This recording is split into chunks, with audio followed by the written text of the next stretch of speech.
साल 1947 एक ऐसी धरती जिसने सदियों से तहजीब, मोहब्बत और इल्म के चिराग रोशन किए, आज एक नई जन्म की दहलीज पर खड़ी थी।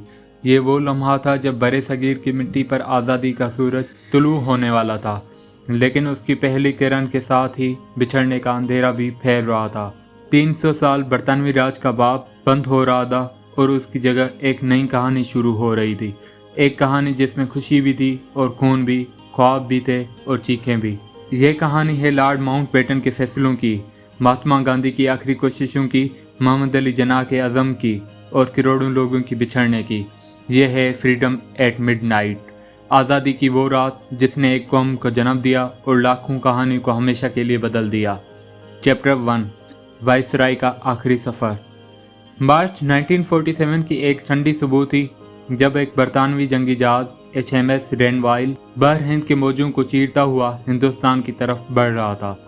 उस पर एक शख्स मौजूद था जो तारीख के सबसे मुश्किल मिशन पर आ रहा था, लॉर्ड लुईस माउंटबेटन, बरतानवी ताज के आखिरी वायसराय। वो न सिर्फ एक फौजी हीरो थे बल्कि शाही खानदान के फर्द भी। चर्चिल ने उन्हें खबरदार किया था, हिंदुस्तान एक खतरनाक आतिश फिशां है, उसके करीब जाना तुम्हारी ज़िंदगी का सबसे बड़ा इम्तिहान होगा। लेकिन माउंटबेटन के लिए यह सिर्फ एक मिशन नहीं, ये एक एजाज़ भी था। बरतानवी दूसरी जंग अजीम के बाद कमज़ोर हो चुका था, खजाना खाली, फौज थकी हुई और साम्राज्य ताकत का गुरूर टूट चुका था। लंदन में वज़रा जानते थे कि हिंदुस्तान पर हुकूमत मज़ीद मुमकिन नहीं, इसलिए उन्होंने फैसला किया हम अगले साल जून तक हिंदुस्तान छोड़ देंगे। लेकिन यह फैसला हकीकत से कोसों दूर था, क्योंकि हिंदुस्तान एक बारूदी ढेर पर बैठा था। मजहबी नफरत, सियासी इख्तलाफ और आज़ादी की तेज़ लहर सबब कुछ तबाह कर सकते थे। क्लेमेंट इटली, वज़ीर आज़म बरतानिया। हमें ऐसा शख्स चाहिए जो महज सियासतदान ना हो बल्कि एक ऐसे कप्तान की तरह हो जो तूफान में जहाज को बचा सके। तो फिर एक ही नाम बचता है, माउंटबेटन। माउंटबेटन ने जब दिल्ली का रुख किया तो उन्हें इल्म था कि उनके सामने 3 बड़े किरदार हैं, महात्मा गांधी जो अदम तशद्दुद और हिंदू मुस्लिम इत्तेहाद के हामी थे, मोहम्मद अली जिन्ना जो मुसलमानों के लिए अलग वतन का मुतालबा कर रहे थे, और पंडित जवाहरलाल नेहरू जो एक सेक्युलर और मजबूत भारत का ख्वाब देख रहे थे। ये तीनों ही अपनी जगह मजबूत थे और तीनों के ख्वाब एक दूसरे से टकरा रहे थे। जब माउंटबेटन दिल्ली पहुंचे तो राज बहू की फिजाएं भारी थी। एक तरफ आज़ादी की खुशबू थी, दूसरी तरफ बगावत की बू। उन्हें सिर्फ 3 महीने में एक ऐसा फैसला करना था जो सदियों तक बरे सगीर का तकदीर का तयन करेगा। चैप्टर 2, गांधी की आखिरी कोशिश। ये मार्च 1947 का दिल्ली था। शहर एक ऐसे तूफान दहाने पर खड़ा था जो किसी भी वक्त सब कुछ बहा ले जा सकता था। दिल्ली की गलियों में मुसलमान, हिंदू और सिख साथ साथ चलते थे, लेकिन दिलों में अदम एतमाद आग भड़क रही थी। उसी माहौल में एक शख्स अपनी कमज़ोर मगर पुरअज़म चाल के साथ अवाम के दरमियान चल रहा था, मोहनदास करमचंद गांधी, महात्मा गांधी। गांधी उस वक्त 77 वर्ष के थे, जिस्मानी तौर पर कमज़ोर मगर रूहानी तौर पर पहाड़ की तरह मजबूत। उनका एक ही मकसद था, हिंदू मुस्लिम इत्तेहाद को बचाना।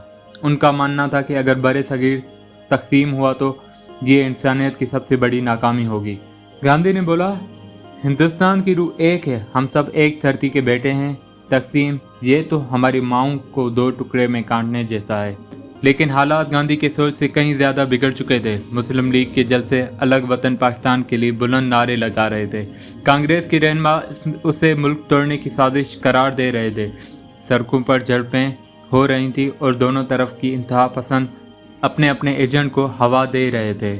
गांधी जानते थे कि सियासी मुज़ाकरात उस वक्त तअत्तुल का शिकार हैं, लिहाजा उन्होंने फैसला किया कि वो दिल्ली, कलकत्ता, बंगाल के फसादात ज़दा इलाकों में जाएंगे, वहाँ लोगों को समझाएंगे कि तशद्दुद तुर्क करो। उनका असलूब निराला था, वो सियासी तकरीरें नहीं करते थे बल्कि गांव के चौक में बैठकर लोगों से मुकाबला करते थे, भजन गाते और अदम तशद्दुद का पैगाम देते। गांधी बोलते थे, तुम हिंदू हो या मुसलमान, ये सानवी बात है, पहले तुम इंसान हो। अगर तुम किसी को उसके मज़हब की वजह से कत्ल करते हो तो तुम अपनी इंसानियत का कत्ल करते हो। मार्च के वसत में लॉर्ड माउंटबेटन ने गांधी को राजभवन में मदऊ किया। यह उनकी पहली मुलाकात थी और माउंटबेटन जानते थे कि यह शख्स बरे सगीर की सियासत पर गहरा असर डाल सकता है। महात्मा जी, आप तकसीम के सख्त मुखालिफ हैं, लेकिन दोनों कौमों के दरमियान खलीज बहुत बढ़ चुकी है। हम ये खला कैसे से पर करें? गांधी ने बोला, खिला मोहब्बत से भरता है लॉर्ड साहब, बंदूक और कानून से नहीं। अगर आप सच में हिंदुस्तान छोड़कर जाना चाहते हैं तो पहले दिलों से नफरत निकालिए। माउंटबेटन गांधी की बातों से मुतासिर हुए, लेकिन उन्हें अंदाज़ा था कि ये ज़मीनी हकीकत उस फ़लसफ़े से कहीं ज़्यादा कड़वी है। अपनी बात मनवाने के लिए गांधी अक्सर एक हथियार इस्तेमाल करते, रोज़ा। अप्रैल 1947 में उन्होंने ऐलान किया कि अगर हिंदू और मुसलमान तशद्दुद नहीं छोड़ेंगे तो वो खाना पीना तुर्क कर देंगे। ये खबर पूरे हिंदुस्तान में फैल गई। लोग हैरान भी थे और शर्मिंदा भी। एक मुसलमान बुजुर्ग ने बोला, अगर बापू मर गए तो ये हमारे लिए शर्मिंदगी का बायस होगा। हमें लड़ाई बंद करनी चाहिए। और वाकई चंद दिन में हालात कुछ बेहतर हुए, लेकिन ये अमन आर्जी था। गांधी जानते थे कि मोहम्मद अली जिन्ना के बगैर कोई हल मुमकिन नहीं, लिहाजा वो जिन्ना के घर पहुंचे। ये मुलाकात तारीख की सबसे अहम मगर नाकाम मुलाकातों से एक थी। गांधी ने बोला जिन्ना को, मैं चाहता हूं कि हिंदू और मुसलमान एक ही मुल्क में रहें, जैसे दो भाई एक घर में रहते हैं। जिन्ना ने बोला, महात्मा जी, एक घर में रहना तब मुमकिन है जब दोनों भाई बराबर के मालिक हों, लेकिन हिंदू अक्सरियत हमेशा मुसलमानों को कमज़ोर रखेगी। हमें पाकिस्तान चाहिए। इस मुकालमे के बाद दोनों ने एक दूसरे का एहतराम तो बरकरार रखा, मगर नज़रियाती फासला मज़ीद बढ़ गया। गांधी ने आखिरी दम तक कोशिश की कि खुनैर्दी ना हो, कि हिंदू और मुसलमान एक ही धरती पर अमन से रहें, लेकिन नफ़रत के बीज इतने गहरे बो दिए गए, उनसे सिर्फ तकसीम हुआ पौधा फूटा। ये गांधी की सबसे बड़ी शिकस्त थी और बड़े सगीर के लिए सबसे बड़ा अलमिया। चैप्टर 3, तकसीम का मंसूबा और रेड क्लिफ लाइन। मई 1947 दिल्ली के वाइसराय हाउस में एक ऐसा मंसूबा तैयार हो रहा था जो करोड़ों लोगों की ज़िंदगी बदल देगा। ये मंसूबा बड़े सगीर को दो हिस्सों में बांटने का था, हिंदुस्तान और पाकिस्तान। लेकिन यह तकसीम सिर्फ ज़मीन की नहीं थी, यह घरों, खानदानों और दिलों की तकसीम थी। लॉर्ड माउंटबेटन को बरतानिया ने एक वाज़ेह हिदायत दी थी, हिंदुस्तान से जून 1948 तक निकल जाना है, लेकिन माउंटबेटन ने यह तारीख तकरीबन एक साल पहले ही कर दी, अगस्त 1947। उनके नज़दीक वक्त ज़ाया करना ख़तरनाक था, लेकिन हकीकत यह थी कि उसकी जल्दबाजी की कीमत लाखों जानों ने चुकानी थी। तकसीम की लकीर खींचने के लिए एक शख्स को मुंतखब किया गया, सर सिरिल रेडक्लिफ, एक बरतानवी जज। हैरत अंगेज़ ये बात थी कि रेडक्लिफ ने कभी हिंदुस्तान देखा तक नहीं था। उन्हें ये काम दिया गया कि वो सिर्फ 5 हफ्तों में पंजाब और बंगाल को 2 हिस्सों में तकसीम करें, और वो भी नक्शे, कागजात और आबादी के एदाद शुमार देखकर, न कि ज़मीनी हकीकत का जायज़ा लेकर। रेडक्लिफ ने बोला, मुझे एक ऐसे मुल्क को तकसीम करना है जिसे मैं जानता ही नहीं, और उसका फैसला लोगों की ज़िंदगी और मौत का तयन करेगा। ये मेरे लिए एक डरावना ख्वाब है। पंजाब और बंगाल में हिंदू, मुसलमान और सिख सदियों से एक साथ रहते आए थे। कोई गांव ऐसा नहीं था जहां एक ही मज़हब के लोग बसते हों। इसलिए रेडक्लिफ के लिए ये फैसला करना नामुमकिन लग रहा था कि कौन सा इलाका पाकिस्तान में जाएगा और कौन सा हिंदुस्तान में। ये सिर्फ जियोग्राफिया का मामला नहीं था, ये आइबी वसाइल, नहरों, ज़री ज़मीन और रेलवे लाइनों का भी मसला था। एक गलत लकीर का मतलब था एक तरफ के किसानों को पानी मिले और दूसरे तरफ के खेत सूख जाएं। कांग्रेस की रहनुमा पंडित नेहरू और सरदार पटेल चाहते थे कि दिल्ली, पंजाब का ज़्यादातर हिस्सा और कलकत्ता भारत में रहे।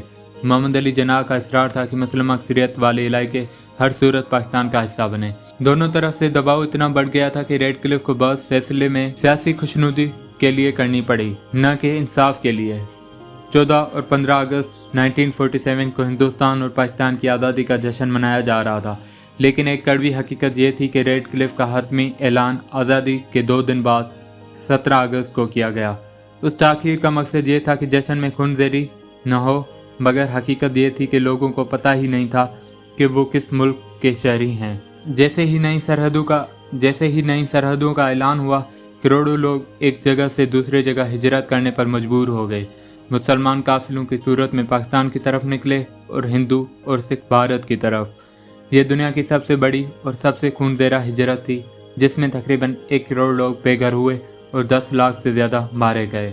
रेडक्लिफ लाइन एक लकीर नहीं थी, ये एक ज़ख्म थी जो आज तक बड़े सगीर के नक्शे में दिलों पर मौजूद है।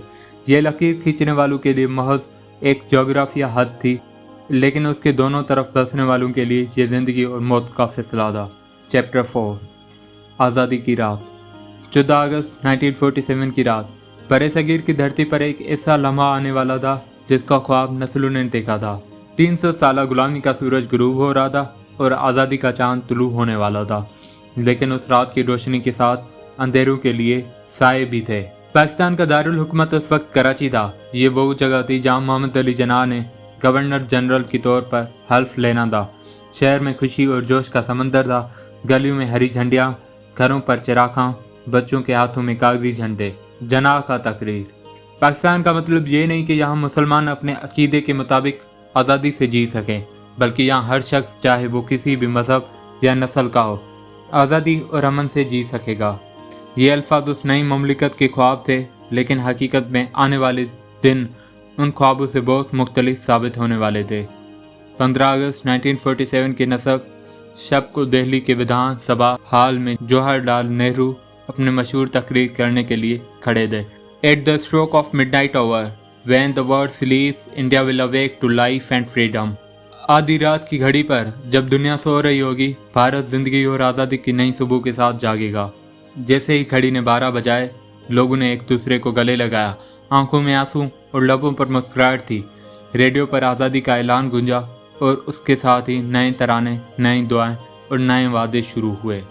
लेकिन ये खुशी हर दिल में नहीं थी। लाखों लोग अपने ज़मीन, अपने घर, अपने पड़ोसी छोड़कर हिजरत पर मजबूर हो चुके थे। ट्रेनें, बैलगाड़ियां और पैदल काफिले सरहद की तरफ बढ़ रहे थे। कुछ काफिले मंजिल पर पहुंचे, कुछ रास्ते में ही लुट गए।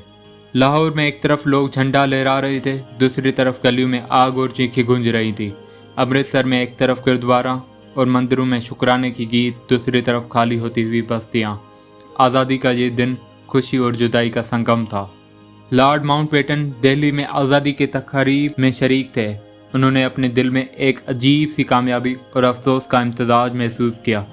कामयाबी उस बात की कि बरतानिया का सबसे बड़ा नौ आबादियाती खिता पर बगैर मुकम्मल खाना जंगी आज़ाद हुआ। अफसोस ये बात की कि यह आज़ादी खून से रंगी हुई थी। आज़ादी की ये रात बड़े सगीर के लिए एक नए दौर का आगाज़ थी, लेकिन ये आगाज़ जख्मों के साथ हुआ। चिराखां के नीचे छुपे आंसू, गले मिलने के साथ बहते दर्द और दुआओं में शामिल खौफ। ये सब कुछ उस रात का हिस्सा था, वो रात जो तारीख में हमेशा आज़ादी की रात के नाम से याद रखी जाएगी। चैप्टर 5। आज़ादी के बाद बड़े सगीर की फिजा खुशियों से ज़्यादा खौफ और गैर यकीनी से भरी हुई थी। नई लिखी गई रेड क्लिफ लाइन ने सदियों पुराने गांव, खेत और घरों को दो हिस्सों में काट दिया और उस लकीर की दोनों तरफ इंसानियत की सबसे बड़ी हिजरत शुरू हो गई थी।